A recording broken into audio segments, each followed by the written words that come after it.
नमस्कार, मैं हूं नितेश कुमार भड़ाना और आप देख रहे हैं आपका पसंदीदा न्यूज चैनल स्वामी न्यूज अजमेर।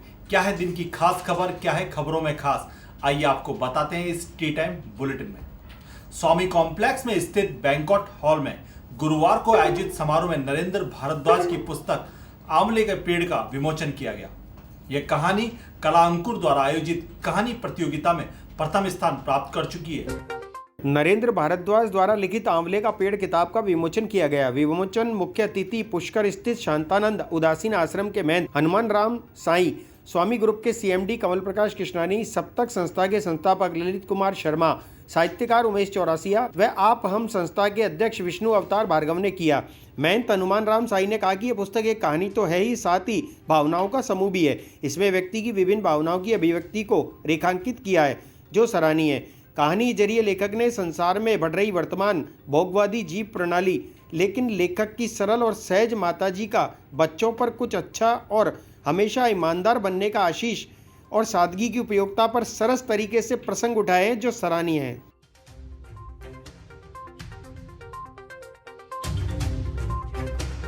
कल आंवले का पेड़ कहानी पुस्तिका का विमोचन हुआ।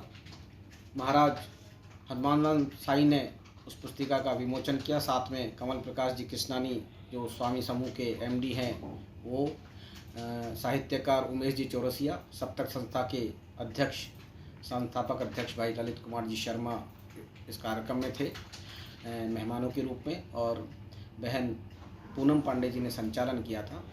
कहानी जो आंवले का पेड़ है वो मैंने लगभग 10 साल पूर्व उसे लिखा था। एक्चुअली 10-15 दिनों तक मेरे दिमाग में कुछ उधेड़-बुन चल रहा था, और उसी दौरान एक दिन मैं रात को लगभग 12:15 बजे बैठा, और जब 2:30 बजे उठा तो ये कहानी तैयार थी। जब इस कहानी को मैंने शहर के 2-1 साहित्यकारों को दिखाया कि इसमें कुछ अपन संशोधन कर सकते हैं, तो उन्होंने समय लेकर दोबारा मुझे यूं ही लौटा दी कि इसमें कोई संशोधन की आवश्यकता नहीं है, क्योंकि ये कोई कहानी नहीं, यह आपकी भावना है और इस भावना को यूं ही परिलक्षित होना देना चाहिए।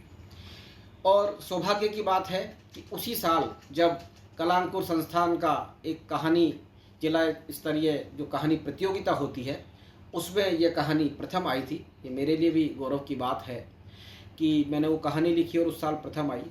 यह कहानी आंवले का पेड़ वस्तुतः किसी परिवार की अंदर की संरचना और उसकी जो पृष्ठभूमि है उस पर केंद्रित है, जो हमारे सामाजिक सरोकारों को, पारिवारिक व्यवस्थाओं को और जो कुछ इस समाज में हो रहा है उसे प्रदर्शित करती है। 8 पेज में मैं समझता हूँ कि ये कहानी अपने आप में पूर्ण कहानी है, जो काफ़ी कुछ बताती है। और मेरा यह भी कहना है कि इस कहानी को पढ़ने के बाद मैं वास्तव में इस बात का दावा तो नहीं करता, लेकिन ये कहना चाहूँगा कि अगर व्यक्ति की आंखें गीली नहीं हो तो मैं नहीं मान सकता, क्योंकि इस कहानी में ऐसा कुछ है कि उसकी आंखें ज़रूर गीली होंगी, चाहे वो कैसा भी हो। क्योंकि मैं ये भी कहा करता हूँ कि सुना है सख्त दिल की आंख से आंसू नहीं आते, अगर सच है तो दरिया क्यों निकलते हैं पहाड़ों से। तो मेरा मानना है कि चाहे कितना भी सख्त व्यक्ति हो। लंबे अंतराल के बाद अजमेर शहर में भी इंद्रदेव मेहरबान हुए। सुबह का सूरज बादलों में छुपा रहा और अजमेर शहर की सड़कें लबालब पानी से भरी रही। इंद्र देवता रात भर जमकर बरसे। अभी हम हैं राजा साइकिल चौराहे वाले एरिए पर, और यहाँ पर काफ़ी तेज बारिश अजमेर शहर में शुरू हो चुकी है। लगभग 15 से 20 मिनट में हो गए हैं बारिश तेज आते आते।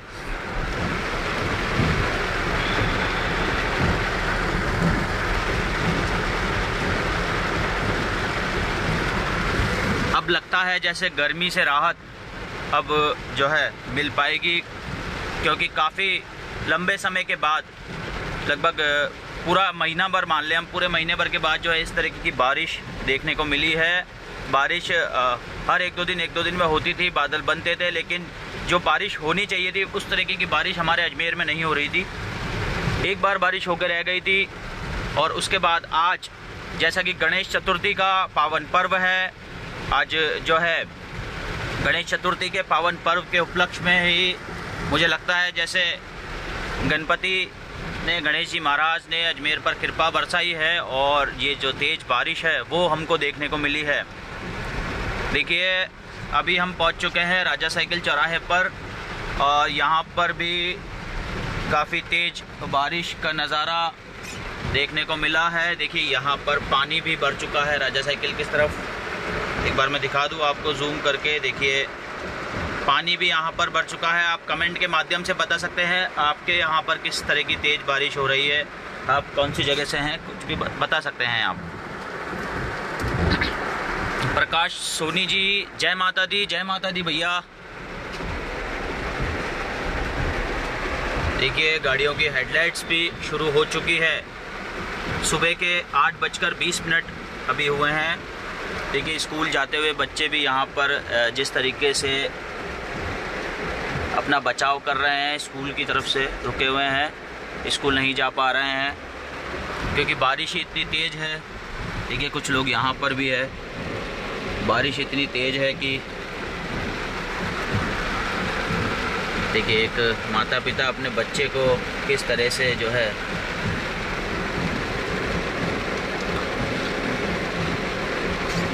लेकर जा रहे हैं। अजमेर की निकटवर्ती एआरजी सिटी की 5वीं मंजिल से एक वृद्ध की संदिग्ध अवस्था में गिरने से मौत हो गई। पुलिस मामले की जांच कर रही है।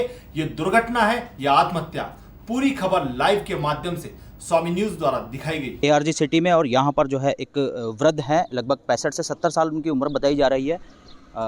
उन्होंने जो है 5 माले की जो बिल्डिंग है उससे छलांग लगा दी है या फिर वो गिर चुके हैं, ये जांच का विषय है। जिनकी बॉडी को जो है देखिए उनको नीचे उतार लिया गया है और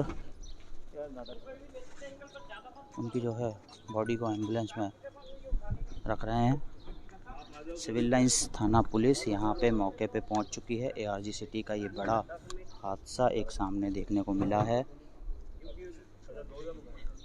5वीं मंजिल से जो है इन्होंने कूद कर सुसाइड किया है या फिर ये किसी हादसे का शिकार हो गए, ये एक जांच का विषय है।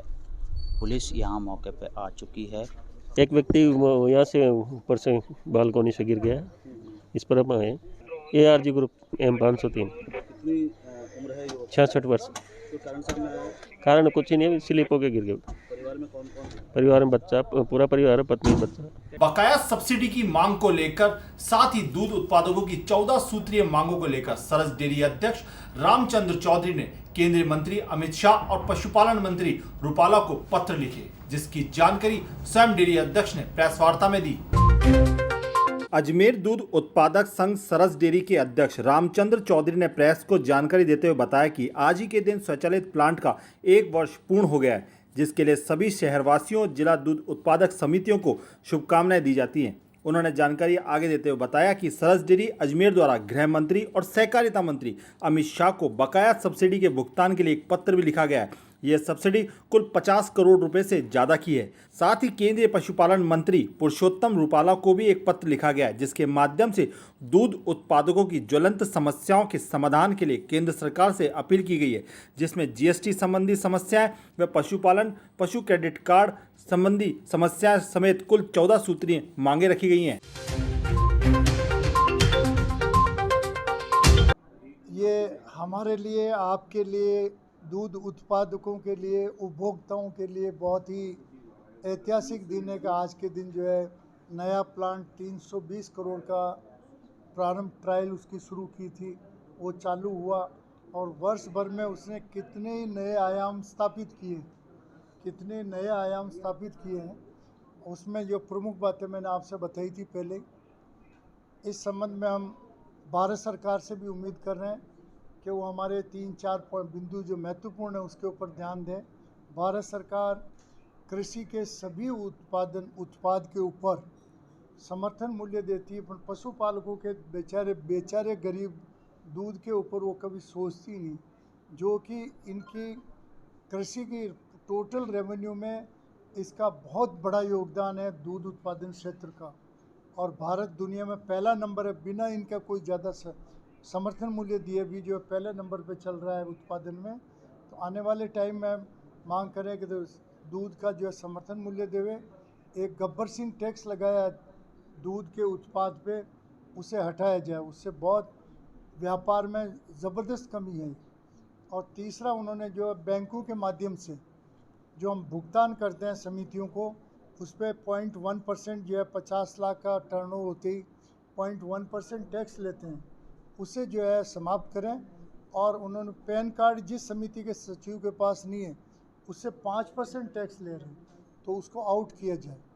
इसी प्रकार जो हम माननीय प्रधानमंत्री जी की घोषणा जो 4-5 है उनको याद दिला रहे हैं, उनके मंत्रियों को, उनकी सरकार को पत्र भेज रहा हूँ मैं। उन्होंने कहा कि साहब मैं एफएमडी मुक्त, पशुओं में एफएमडी मुक्त जो है ये रोग ख़त्म कर दूंगा भारत में। वो अभी नहीं हुआ, शुरू ही नहीं हुआ कोई ख़ास। इसी प्रकार उन्होंने कहा सेग्रीगेटेड सीमेन शुरू करूंगा, टैगिंग वाला काम करूंगा, पशुओं का बीमा कराऊंगा ऐसे। और फिर पशुपालक क्रेडिट कार्ड दूंगा, पशुपालक क्रेडिट कार्ड। अभी वो 2 साल से घोषणा वित्त मंत्री की चल रही है, बने नहीं पशुपालन क्रेडिट कार्ड। तो ये मांगे उनसे हम कर रहे हैं कि भाई आप ये मांगे हमारी पूरी करो। इसके अतिरिक्त जो एनसीडीसी से हमारा 6 करोड़ रुपए के लगभग जो अनुदान बाकी है वो दिलवाए तो पशुपालकों का 1 सप्ताह का पेमेंट हो सकता है।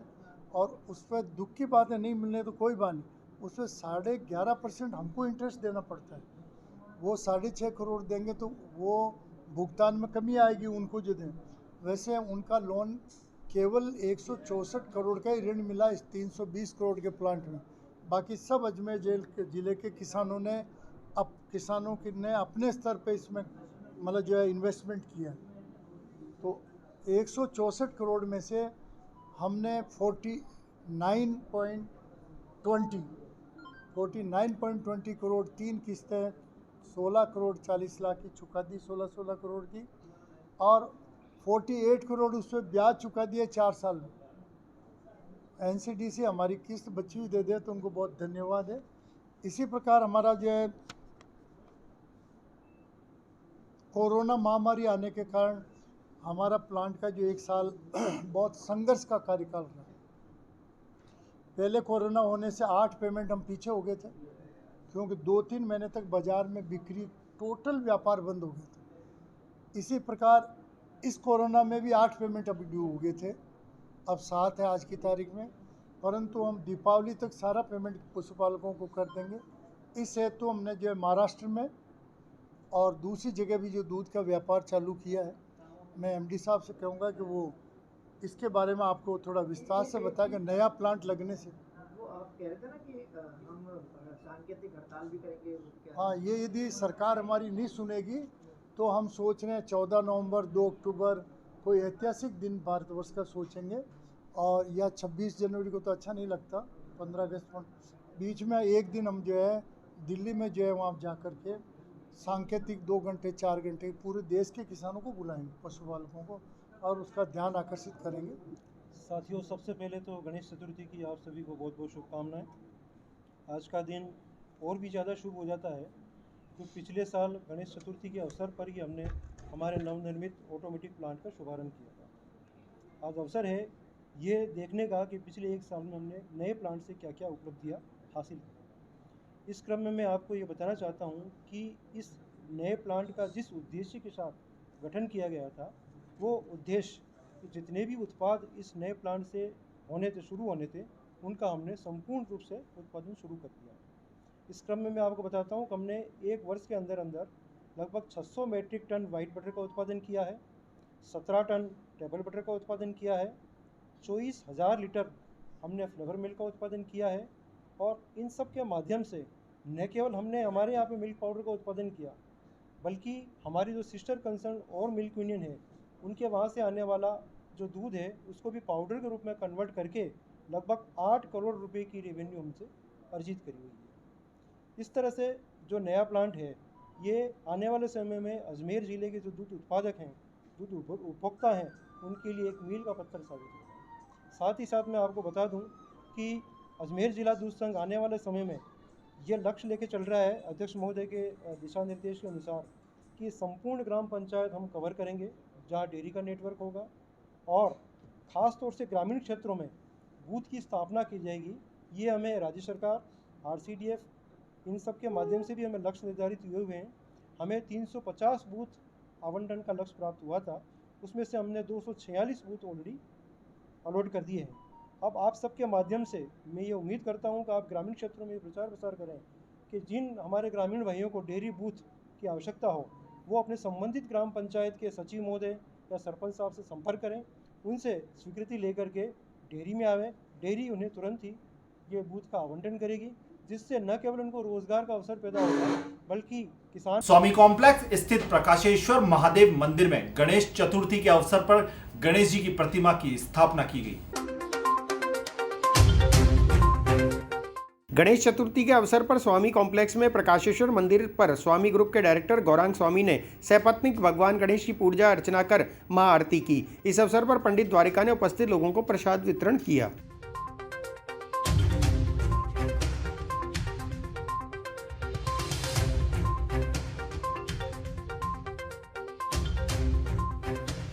आदर्श नगर थाने में बैंक में नौकरी दिलाने के नाम पर 2.5 लाख रुपए की ठगी का मामला सामने आया। परिवादी जितेंद्र कुमार ने मनीष गहलोत नामक व्यक्ति पर धोखाधड़ी का यह मामला दर्ज कराया है। पुलिस ने मामला दर्ज कर आरोपों की जांच शुरू कर दी है। अजमेर में आदर्श नगर थाने में बैंक में नौकरी के नाम पर 2.5 लाख रुपए की ठगी का मामला सामने आया है। सब इंस्पेक्टर कन्हैया लाल ने बताया कि परिवादी जितेंद्र कुमार ने मनीष गहलोत नामक व्यक्ति पर बैंक में नौकरी दिलाने के नाम पर 2.5 लाख वसूलने का आरोप लगाया है। इस संबंध में मामला दर्ज कर जांच की जा रही है। कल दिनांक 9/9/2021 को जरिए डाके की शिकायत प्राप्त हुआ। जिसमें परिवादी श्री जितेंद्र कुमार है प्राप्त हुआ, जिसने आरोप लगाया कि श्री मनीष गहलोत जो अपने आप को बैंक के चीफ मैनेजर बताते हुए ये बताया कि मैं बैंक में नौकरी लगा दूंगा, मेरे को इतने पैसे दिए, और बैंक में नौकरी लगाने के बहाने मेरे से 2.5 लाख रुपए ले लिए। नहीं तो उसने बैंक में नौकरी नहीं लगाई और न मेरे पैसे वापस दिए। इस संबंध में परिवार प्राप्त हुआ था। प्रकरण दर्ज करके अनुसंधान किया जा रहा है। धारा 417, 419, 420, 400 से 467, 471 में प्रकरण पंजीकृत किया गया है। गणेश चतुर्थी के अवसर पर आगरा गेट स्थित शहर के प्राचीनतम गणेश मंदिर पर भक्तों ने पूजा अर्चना की। इस पर्व को स्वामी न्यूज ने लाइव के माध्यम से आप तक पहुंचाया। आगरा गेट प्राचीन गणेश जी मंदिर पर यहाँ पर नैनाभ्राम गणेश जी का श्रृंगार किया गया है। तत्पश्चात जो है महाआरती का यहाँ पर आयोजन किया गया है। इतनी तेज बारिश जिस प्रकार से आज गणेश चतुर्थी पर गणेश भगवान ने जो कृपा अजमेर पर करी है, वो आपको सुबह से ही देखने को मिल रही होगी। स्वामी न्यूज चैनल के फेसबुक पेज के माध्यम से हम आपको ये पूरी गणपति की जो आरती है गणेश प्राचीन मंदिर आगरा गेट पर चंदन से स्नान किया जाएगा।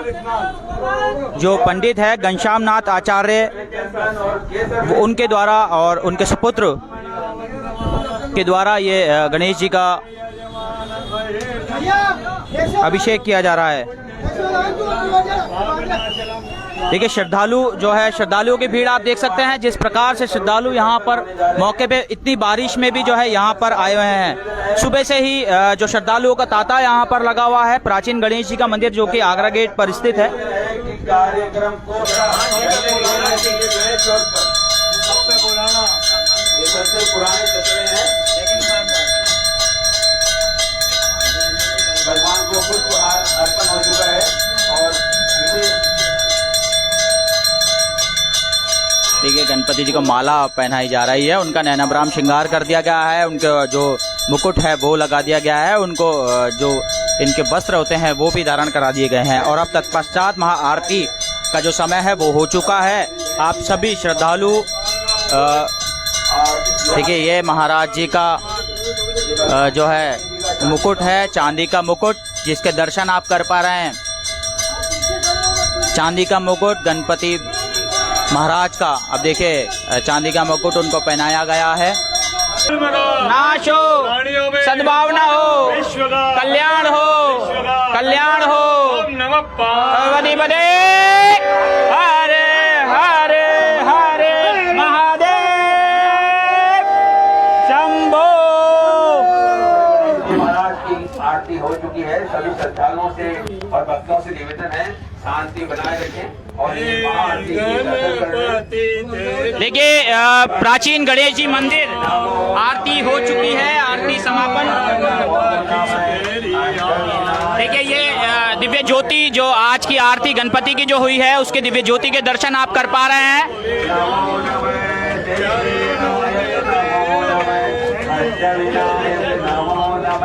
गणपति बप्पा मोरिया, गणपति नमो नमः, श्री सिद्धि विनायक नमो नमः, अष्ट विनायक नमो नमः, गणपति बप्पा मोरिया, गणपति नमो नमः, श्री सिद्धि विनायक नमो नमः। सर्वमंगल मांगल्ये शिवे सर्वार्थ साधिके शरण्ये त्र्यंबके गौरी नारायणे नमस्तुते। भगवान श्री गणेश जी महाराज विघ्नों का विनाश करने वाले, जिनका आज जन्म भगवान के दिन हस्ते नक्षत्र चांदी का पाया, कन्या राशि तुला राशि के चंद्रमा के मध्य में मध्याह्न 12 बजे जन्म हुआ। सुबह प्रातकालीन लघु अभिषेक किया गया। अभिषेक के बाद में भगवान को नए वस्त्र धारण कराए गए, मंगला आरती करी गई और अभी दिन में 11 बजे से 12 बजे तक भगवान का अभिषेक करके रुद्रा भगवान के पंचामृत स्नान शैस्त्र स्नान करा करके वस्त्र धारण भोग लगा करके भगवान की आरती कर पंचामृत का प्रसाद वितरण किया गया। पंचामृत एक ऐसी चीज़ है जो 5 तत्वों से मिलता है, दूध दही घी शक्कर शहद, जिनको पीने से अपने शरीर की पीड़ा नष्ट होती है। और फिर भगवान को स्नान करा के और उसका पंचामृत बांटा जाए, उसकी तो ओढ़ ही नहीं। पहले हर महीने में भगवान सत्यनारायण की कथा हर घर में होती थी, उसमें पंचामृत का प्रसाद बांटा जाता था, उससे सबके घर में और पड़ोसियों तक को वो पंचामृत दिया जाता। वो पंचामृत का प्रसाद भगवान के नुक्ति का चूर्ण बाटी का प्रसाद। भगवान गणेश जी विघ्नों का विनाश करने वाले हैं। विद्यार्थी लभते विद्याम, धनार्थी लभते धनम। विद्या वाले को विद्या देते हैं, धन वाले को धन देते हैं और बीमार आदमी को आरोग्य करते हैं। ऐसे श्री गणपति को प्रणाम हो। राहगीर के हाथ से मोबाइल झपट कर ले जाने वाले आरोपी को किशनगंज थाना पुलिस ने गिरफ्तार कर लिया। आरोपी नीरज 27 अगस्त को चौपाटी से राहगीर के हाथ से मोबाइल उड़ा ले गया था। किशनगंज थाना पुलिस ने मोबाइल लूट के आरोपी को गिरफ्तार कर लिया। थाना प्रभारी ने जानकारी देते हुए बताया कि परिवादी के हाथ से नीरज जादूगर निवासी आरोपी ने मोबाइल छीन लिया और वहां से फरार हो गया। इस संबंध में पुलिस ने मामले की जांच करते हुए आरोपी को गिरफ्तार कर लिया। पुलिस अन्य वारदातों के बारे में भी आरोपी से पूछताछ कर रही है।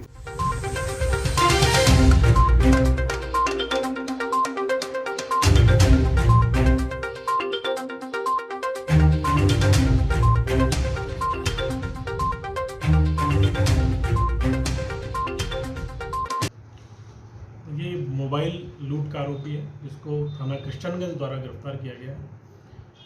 परिवादी थे राम भजन सिंह कुशवाहा, 27 साल उनकी उम्र है। इन्होंने बताया था कि लगभग 27 तारीख को 6 बजे प्रातः मैं शांतिपुरा की तरफ बस स्टैंड से घर की तरफ जा रहा था। उसी दौरान एक व्यक्ति स्कूटी पे आया और मेरे हाथ में जो मोबाइल था उसको छीन करके फरार हो गया। इस तरीके से मेरे साथ मोबाइल छीनने की एक वारदात हुई थी, जिसके ऊपर उन्होंने थाना किशनगंज पर उपस्थित होकर के एक मुकदमा दर्ज करवाया था, जिसमें अनुसंधान पे और तकनीकी अनुसंधान से हमने आरोपी को गिरफ्तार किया।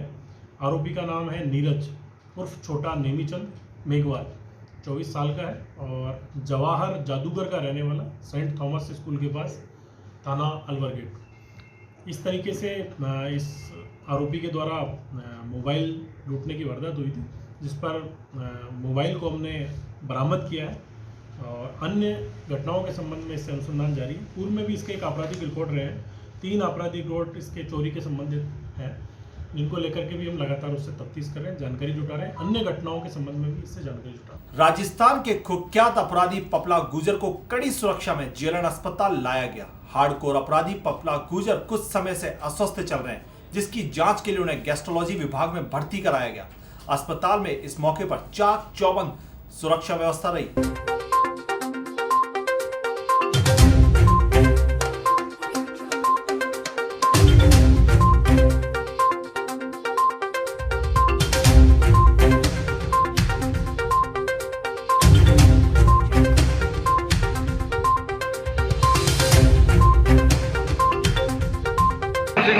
गुजर को मुताबिक सजेशन है हाई जेल के यहाँ जांच करवाने के लिए हॉस्पिटल लेके आए। फिलहाल इस बुलेटिन में इतना ही। मुझे दीजिए इजाजत और देखते रहिए स्वामी न्यूज।